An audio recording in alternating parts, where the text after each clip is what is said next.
ഞങ്ങൾക്ക് ഇന്നലെ കോളേജിലും അവിടുത്തെ കുട്ടികൾ പറഞ്ഞത് ഒരു സന്ദീപ് പാണ്ഡ്യ എന്ന് പറഞ്ഞൊരു അധ്യാപകൻ്റെ പേരാണ് പറഞ്ഞത്. കൂടെ ഉണ്ടായിരുന്ന 2 പേര് മയക്കുമരുന്ന് ഉപയോഗിച്ചിട്ടുണ്ട്. അതിൽ എൻ്റെ മോനെയും കൂടെ അതിൽ ഉൾപ്പെടുത്തി ഈ സന്ദീപ് പാണ്ഡ്യ എന്ന് പറയുന്ന സാറ് മറ്റുള്ള പെൺകുട്ടിയുടെ മുമ്പിൽ വെച്ച് ഇവനും കൂടെ അത് ഉപയോഗിച്ചിട്ടുണ്ടെന്നും പറഞ്ഞുകൊണ്ടാണ് ഇൻസൾട്ട് ചെയ്തത്. ആ ഒരു കേസ് വിഷുവിന് വീട്ടിൽ വന്നപ്പോൾ ആ അമ്മയോട് പറഞ്ഞ ഇങ്ങനൊരു സംഭവം കോളേജിൽ ഉണ്ടായിട്ടുണ്ടെന്നുള്ളത്.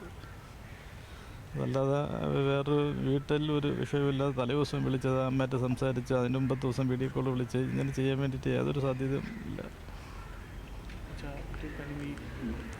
പോലീസ്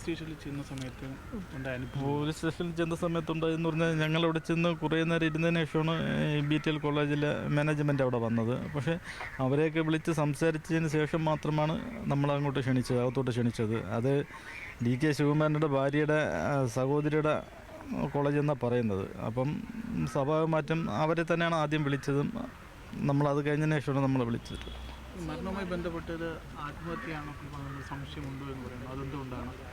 അല്ല, അത് തലേ ദിവസം വീട്ടിൽ വിളിച്ചതല്ലേ. വീട്ടിൽ വിളിച്ചിട്ട് ഹാപ്പിയായിട്ട് സംസാരിച്ചിട്ട് പിറ്റേന്ന് രാവിലെ ഇങ്ങനെ സംഭവിച്ചെന്ന് പറഞ്ഞാൽ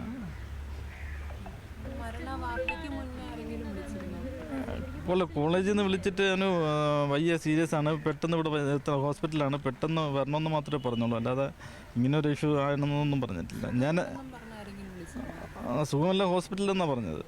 എന്നല്ലേ വിളിച്ചത്, വൈഫിനെ വിളിച്ചത്. അത് മാനേജ്മെൻറ്റ് അങ്ങനെ ഒരു ശ്രമം നടത്തി. അതായത് അത് കുടുംബ പ്രശ്നമാണ്, കുടുംബ പ്രശ്നത്തിന് ആയതുകൊണ്ടാണ് അങ്ങനെയൊക്കെ ഒരു അവിടെ ചെന്നപ്പോൾ അങ്ങനെ ഒരു സംസാരം ഈ കുട്ടികളെ കൊണ്ട് പറയിപ്പിച്ചു അവിടെ. ഹോസ്റ്റലിലാണ്? അതെ, ഹോസ്റ്റലിലാണ്.